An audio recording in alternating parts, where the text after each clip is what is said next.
Hi people, let us make some moisturizing shower gel from African black soap. You do know that African black soap is made from the skin of plantain, right? The ash of cocoa pod, you even have palm kernel oil in it, and with a mixture of sodium hydroxide and other elements. This makes the African black soap to be a little bit harsh on skin, like it dries off the skin if oils are not added to them. So first off, our main ingredient is the African black soap.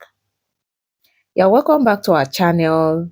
Hope you have been telling others to tell others to come and subscribe with us, because anytime we made a post, you get notified for it.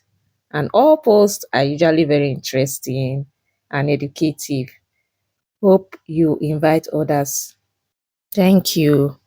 So we need to dissolve this African black soap. We've shredded into tiny pieces. Then we add warm water with some few drops of glycerine so that they can easily dissolve faster. We're going to leave this to stand for like 1 or 2 hours. Then we'll come back to it.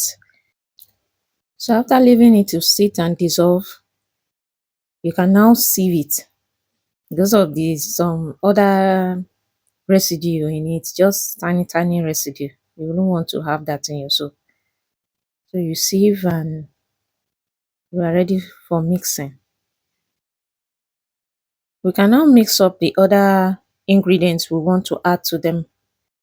We're needing some oils, then vitamin E oil to be part of it. These three will make up a half a teaspoon, which is enough for this quantity. Add it. Then we'll be needing coconut oil, tea tree oil. You can have other essential oil of your choice too. I think about 3 teaspoons of coconut oil is enough. This oil will help to reduce drying out of your skin because of the material used in making the black soap. So this is our tea tree oil, just a teaspoon is enough onto it. Then we add our lemon peel powder, turmeric powder. So that's just all about it. You can add other cleansing agent that you wish to add to yours. It mustn't be my own combination. I just need something that will cleanse a little and brighten my skin as well. So you add them together, make sure you mix thoroughly. Then you can even go ahead and blend to ensure that everything was properly mixed. You can just blend for a few minutes.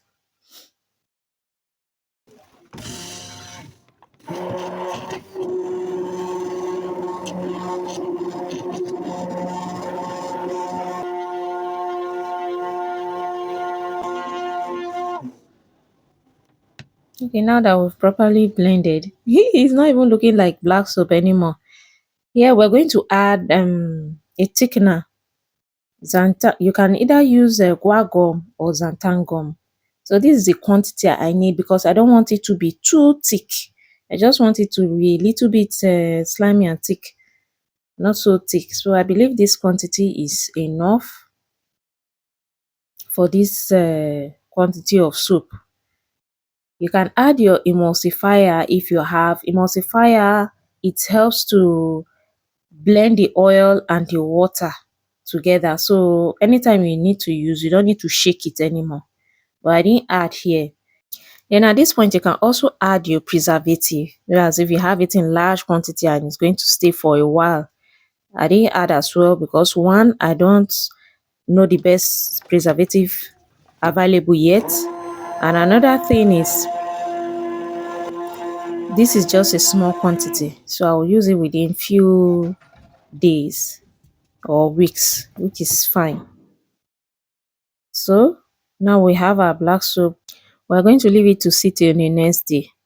So the next day is here. Let's see. Wow, the gum, The wild gum I used wasn't so much, but I prefer. I think it is okay. This combination is okay. Even though it's going to be too thick for my liking. Now our shower gel is ready. Wow. Let's test it. It doesn't even smell like black soap anymore. It's having this nice fragrance. Okay. It's for me, at least. This is nice. So our shower gel is ready.